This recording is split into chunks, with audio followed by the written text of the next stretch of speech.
So this afternoon, my goal is to hopefully increase our group familiarity with a very precious epistle in the New Testament.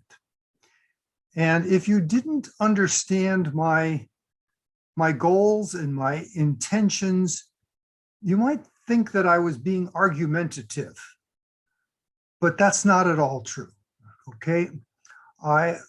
My goal is that you do remember the lesson, and I hope to maybe sharpen our focus. And as we look at this epistle,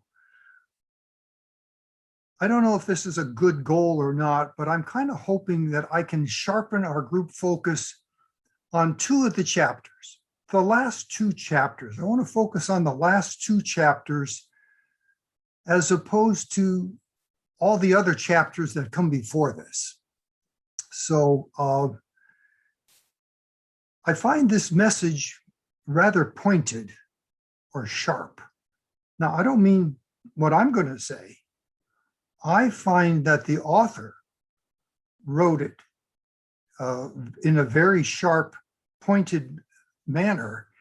And my suspicion is that those who received this letter, this original letter, had some misgivings, and I would say even maybe hurt feelings. And so we'll see how that strikes you. Now this writing is filled with many lessons, and this is my big point. But some of the lessons are more important than others. Okay, and I firmly believe that as we discuss any interesting and elaborate subject, we can get lost in the details and miss the major point. We can easily miss the major point because we get lost in some, so to speak, jot and tittle. So my goal is to come up with the one biggest point of this epistle. I see the book in two major parts, but they're not equal. I'm making a segregation of the two parts, but let the record show I'm not really discriminating against the other part, okay? One is 85% of the epistle.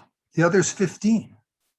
And you can get lessons from the 85%, but my suspicion is that that's in second place. I'm not going to disrespect the 85%. It definitely has lessons, but the 85% was basically written for another audience, another era, another part of the gospel age. And I believe that our priority is the 15%. It's the 15% that will change your life. The 85% is interesting. It's fun to argue about and debate, but the 15% changes your eternal destiny. The 15% is a matter of life and death. The book of Hebrews has always had a touch of mystery to it. Hence my title, The Mystery Epistle. Now, the first mystery, I would say, comes from the lack of definitive authorship. No author is mentioned. And if you look at so many of Paul's other writings, he will say, Paul, a messenger of Jesus Christ, or he'll say, Paul and Timothy, or he'll say, Paul and Silas, or something like that. Not in this book, not in this letter. It just starts out.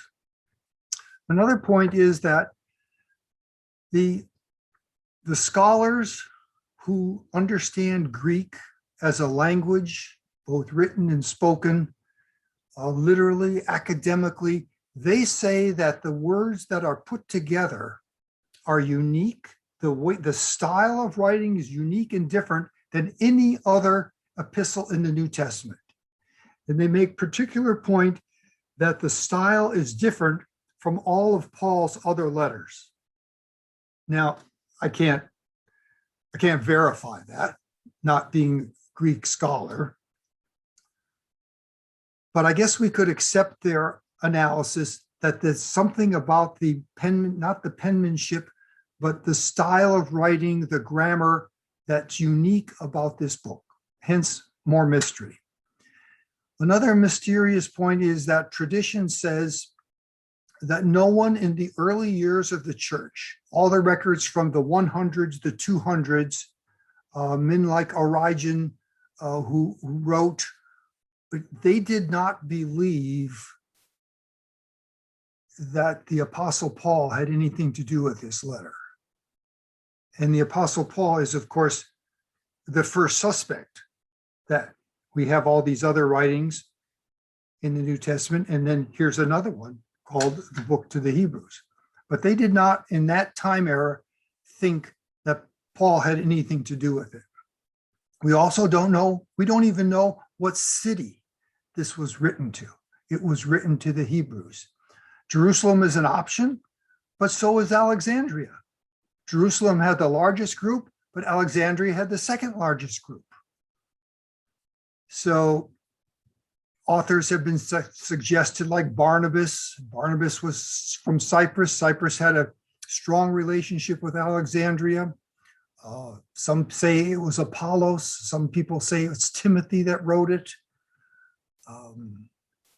We can't be sure. We can be confident that the epistle was accepted as worthwhile early on in the gospel age. It survived through the ages, and we believe it edifies us.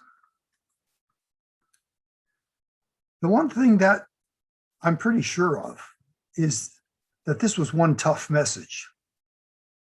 And as I mentioned before, I think the possibility greatly exists that the recipients maybe didn't like this message at all. That's my guess. This is not exactly a love letter. Even though there is a statement of "I love you" in it, boy, there's some tough ideas here.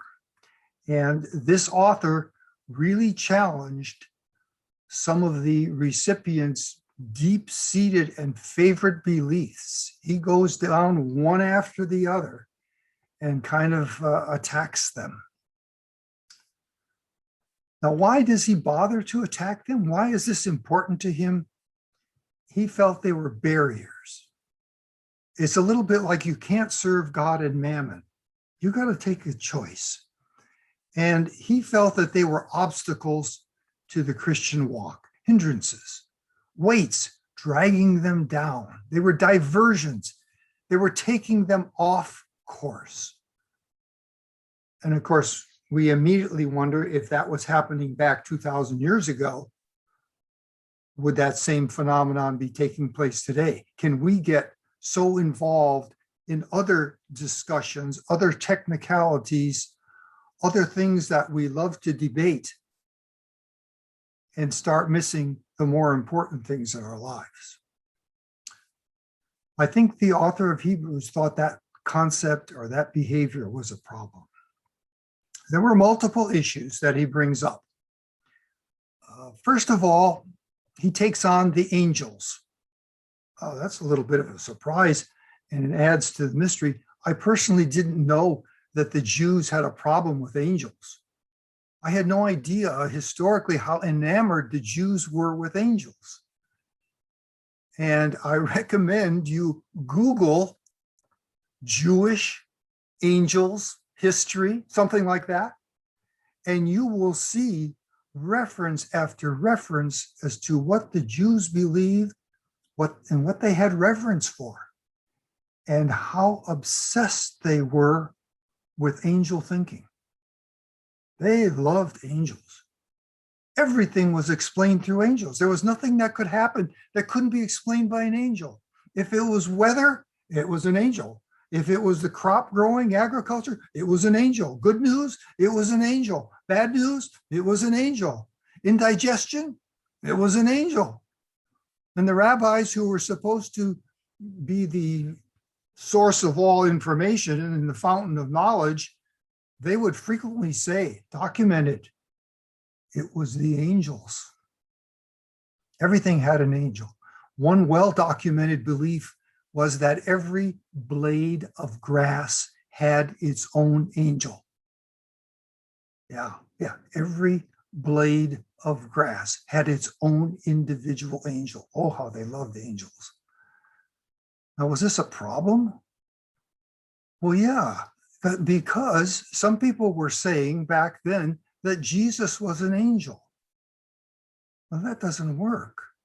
Jesus had to be a man, the man Christ Jesus. He had to be a man to be the ransom for Adam, not an angel. But you can see when you think of his miracles and the things he did and the power and resurrection, the angel idea kind of fits. And it definitely was one of the explanations. But the author here, chapter 1, he says in verse 1 through 3, he says that God, who gave our forefathers many different glimpses of the truth in the words of the prophets, this is Philip's, has now at the end of the present age given us the truth in the Son. In verse 4, he says, talking about Jesus, he says, thus proving himself, Jesus, by the more glorious name that he has won, far greater than all the angels of God. Verse 14, does he ever say this of any of the angels, quote, sit at my right hand?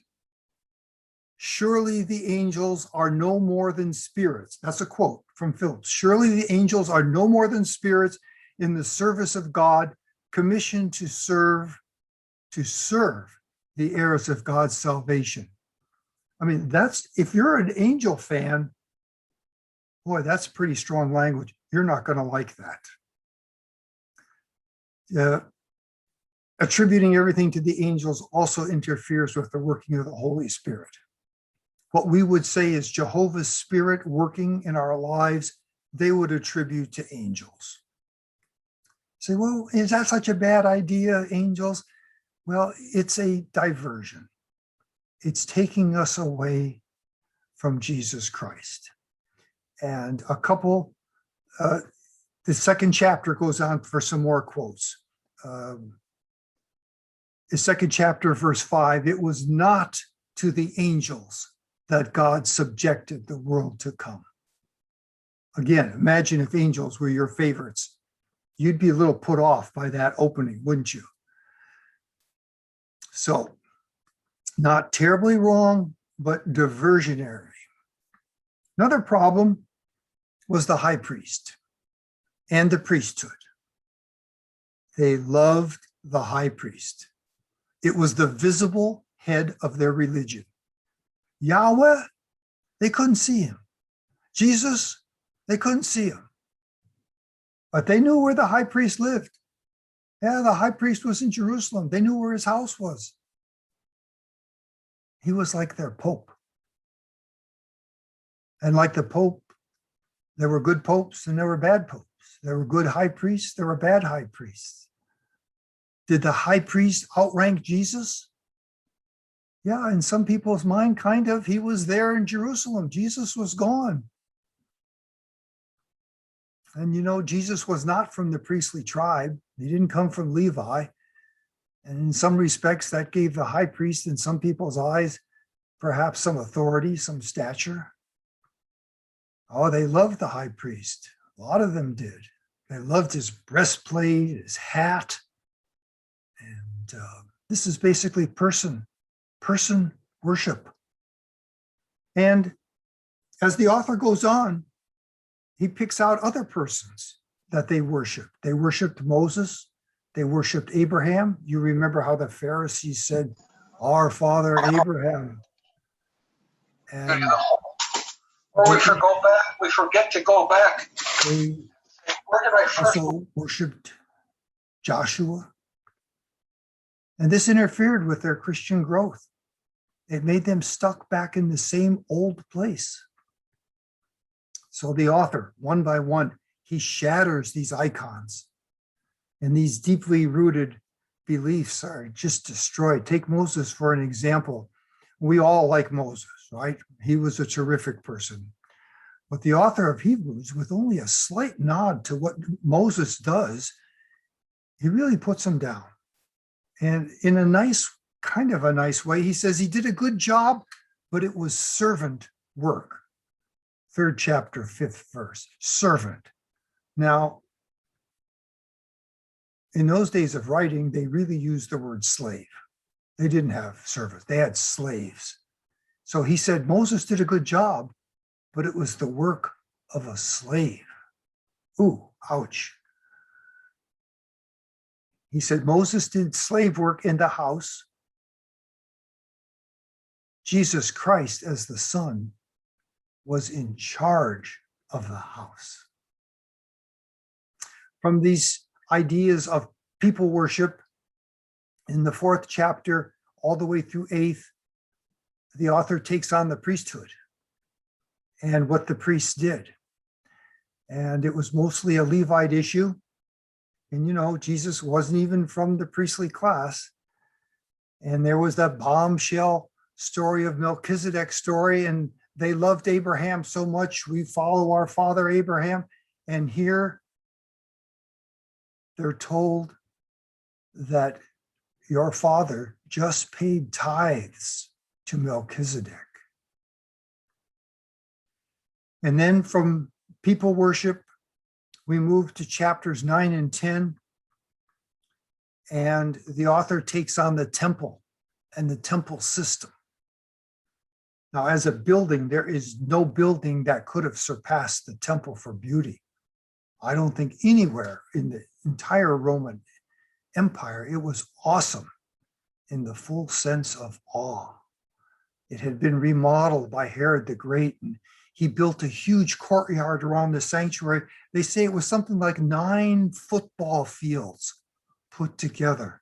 The building stones weighed tons. The Jews loved this building. They had annual festivals there, the Passover, Pentecost. Millions, they say even millions people, 1 million people would come. Day of Atonement. And don't think for a minute that just because they became Christians, they forgot all their holidays. No, they liked that. You know, we have to admit they didn't have a lot of entertainment, and the temple was quite a show. They had music, they had singing, they had pageantry, parades, the trumpets would blow, organs would play, cymbals would crash, drums. Where else could you see a show like that?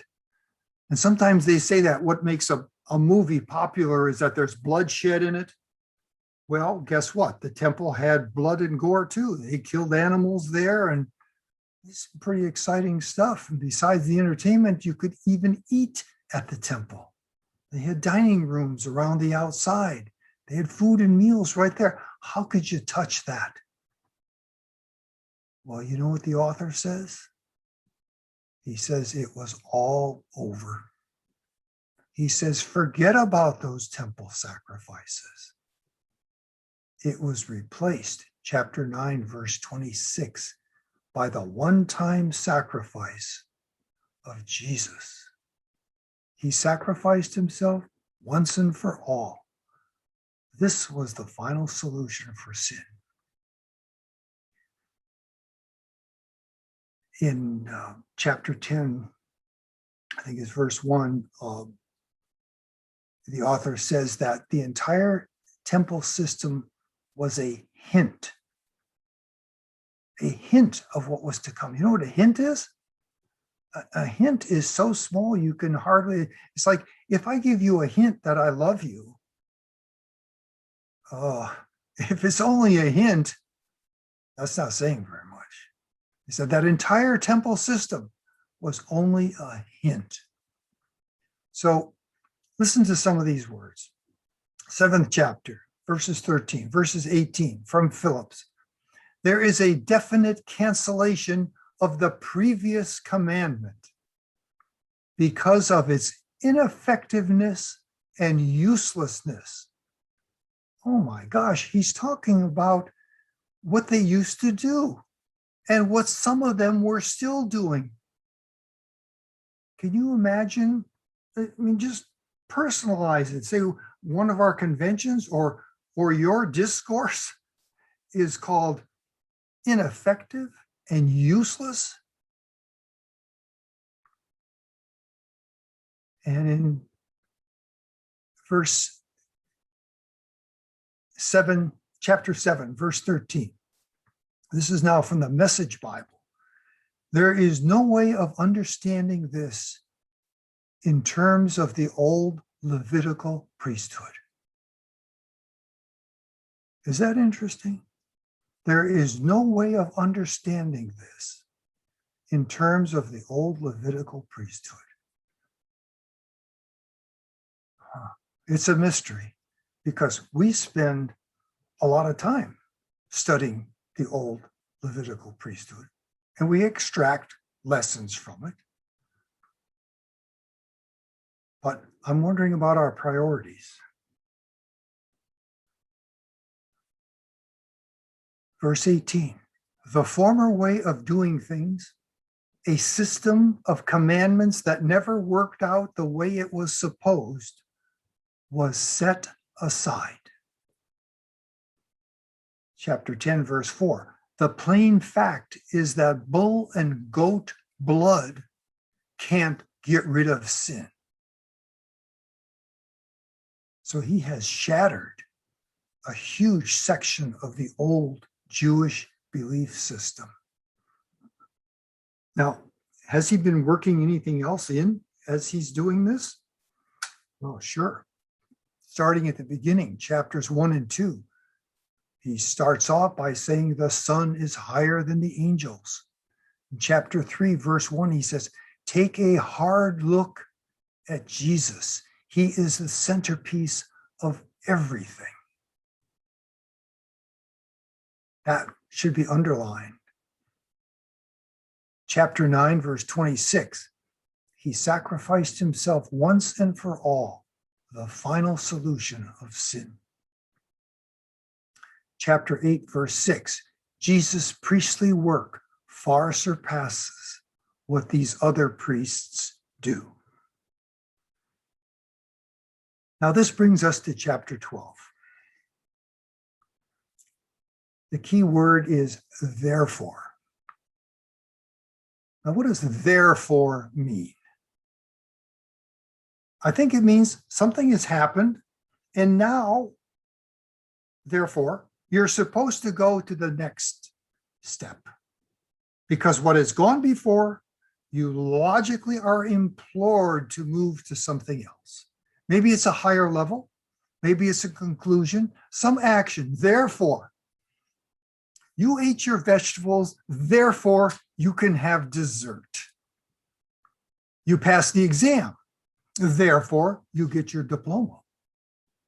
You did a great job on the interview, therefore you will be hired. The author says that the system throughout the Old Testament was a failure. He says it didn't work at all. He's emphatic.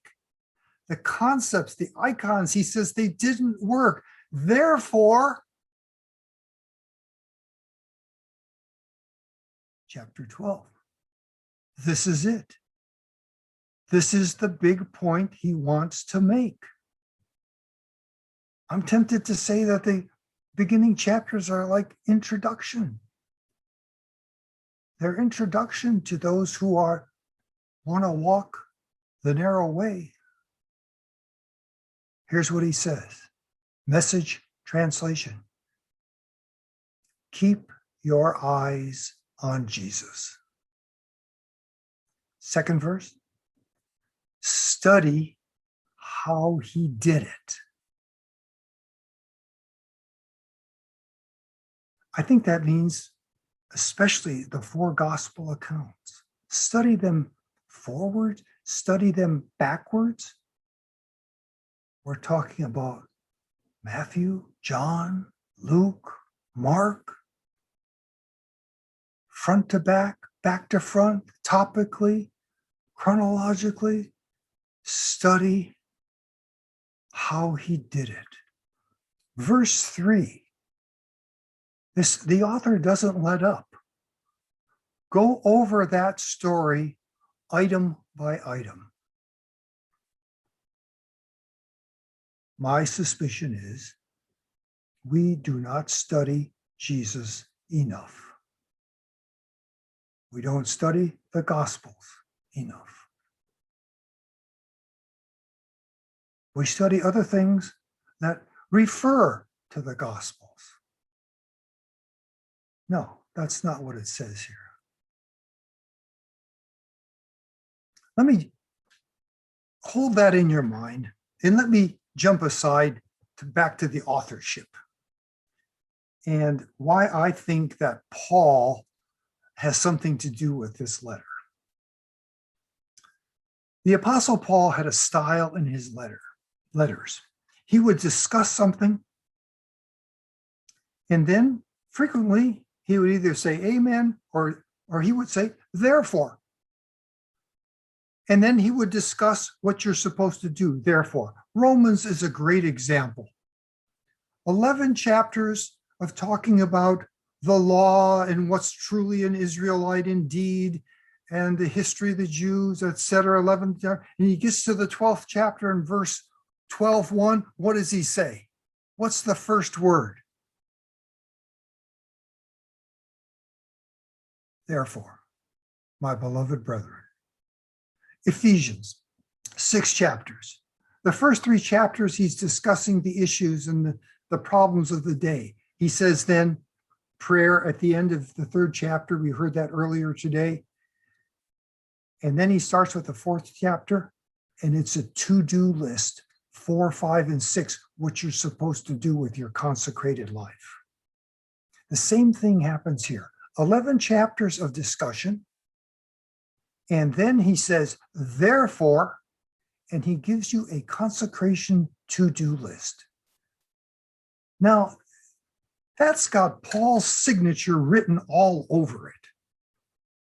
Now, if Paul, so I think of what the experts say about, well, this is not Paul's grammar and stuff. Okay, I think at least Paul dictated it. And somebody else maybe wrote it, and that's why the grammar looks different. Now, if you study Hebrews chapter 12 and chapter 13, you will see the action items. This will tell you what to do with your consecrated life. It's 12 and 13. It's really not in 7 and 8 and 2 and 3. And it's really not in the story of Melchizedek. It's not in those first 85%. I think the focus needs to be on chapters 12 and 13. I hope you'll do this exercise. Go through what the author says in 12 or 16. If you believe it's Paul, it's fine. If you believe it's something that's irrelevant, and put them into some groups, something that's easy to remember, something you can recall on a daily basis. Now, your list is going to be different than mine. It's going to be different than your wife's. It's going to be different than your brother's. I made a list from chapters 12 and 13 a couple of years ago. And guess what? I made a list recently, and the list is different groupings, same scriptures, but I kind of put them together so I can remember them effectively. So this time, I came up with 3 major topics that I can extract from chapters 12 and 13. Now, number 1 is flat out Jesus, right? We just talked about those. I just read those scriptures from chapter 12, verses 2, 3. Focus on Jesus. Now, the next thing that the author talks about is receiving discipline. And This starts in verse 5. So 1, 2, 3, 4 are kind of about Jesus. And then he says, don't disrespect the discipline from God.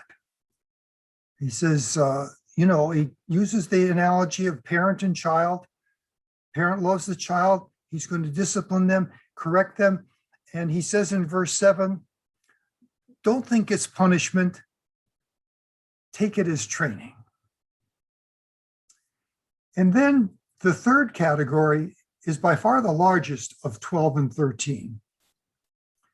And in some respects, we could say it's about love, but it also could be said, one of the translators said, getting along with each other. It's pretty close to love. So in Hebrews 13:1, stay on good terms with each other, held together by love. I believe this is from the Message Bible. And in verse 14 in chapter 12, just before that, work at getting along with each other. See that love, fellowship, connection? This is number 3. Make sure no one gets left out of God's generosity. 12:15, generosity, love. Just like Jehovah gave his only begotten son, just like Jesus gave his life for his friends. Make sure your life is filled with generosity of all sorts. Keep a sharp eye out for weeds of bitter discontent. That's a jealousy issue, has no place in love. 13:2, be ready with a meal. That's hospitality. You see how he's making the to-do list? If you read this, you know what to do with your consecration. Hebrews 13:3, regard prisoners as if you were in prison with them. This is empathy. This is sympathy, empathy, feeling for other people when they're in a really tough situation. 13:4, honor marriage. 13:7, appreciate your pastoral leaders. Okay, within the brotherhood, we have respect for those that are guiding us. And finally, in Hebrews 13:18, he says, pray for us. That's part of the fellowship. That's part of the brotherhood. That's what I felt. I was prayed for. Now, we could stop right there. The first point is Jesus, and this is it, right? He's worked up, and he starts with chapter 12. Therefore, number 1, Jesus. Number 2, accept the disciplines of Jehovah. And number 3, love and express yourself to the brotherhood. There's 2 other side small points that don't fit there, I would say. Hebrews 12:16 and 13:5 talk about material goods. 13:5, don't be obsessed with getting more material things. And 12:16, watch out for the Esau syndrome to satisfy your short-term appetites. You know what Esau was consumed with, his stomach. And then also there could be a 5th, where in Hebrews 13:9, the Message Bible says, don't be lured away from Jesus by the latest speculations about him. So I think this is a word of warning about speculations. It's one thing to study, it's another thing to speculate. But the main points are Jesus, discipline from Jehovah, and living the life of love. And he tells you exactly what to do with hospitality, generosity, prayer, and empathy, things like that. So those were the real reasons that the author wrote this letter.